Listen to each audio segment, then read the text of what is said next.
ஒவ்வொரு ஆணுக்குள் பெண்ணும் ஒவ்வொரு பெண்ணுக்குள் ஆணும் இருக்கிறார்கள். தியானம் செய்யும் வேளைகளில் ஆணுக்குள் பெண்ணும் பெண்ணுக்குள் ஆணும் சட்டென இணைகிறார்கள்.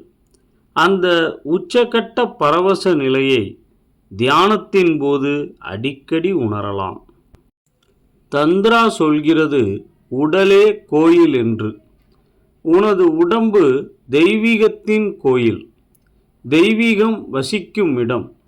ஆகவே உனது உடம்பை ஒரு பொருளைப் போல நடத்தாதே. அது தெய்வீகமானது, புனிதமானது. நீ ஒரு மூச்சை உள்ளே இழுக்கும்போது அது நீ உள்ளிழுக்கும் மூச்சு மட்டுமல்ல, அது உனக்குள் இருக்கும் தெய்வீகம் செய்வது.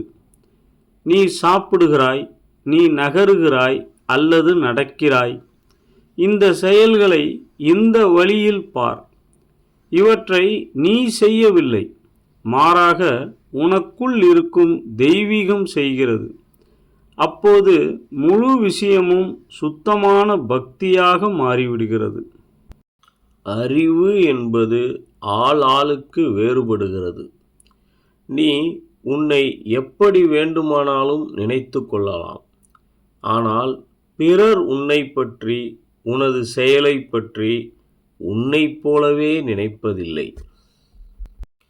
எப்போது உங்கள் மகிழ்ச்சி, மரியாதை, அன்பு எல்லாம் பிறரை சார்ந்திருப்பதாக நினைக்கிறீர்களோ, அப்போதே நீங்கள் துன்பத்தில் வாழ முடிவெடுத்து விட்டதாக அர்த்தம்.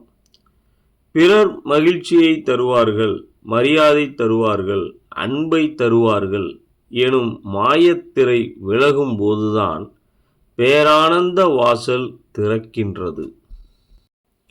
வாழ்க்கையை மிகவும் வேடிக்கையாக எடுத்துக்கொள். அது உனக்கு அளிக்கப்பட்ட வெகுமதி. தேடத் தொடங்காதீர்கள். என்ன வழக்கு என்று பார்க்க தொடங்குங்கள்.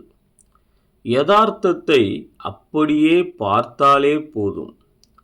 நீங்கள் ஒரு புத்தர்.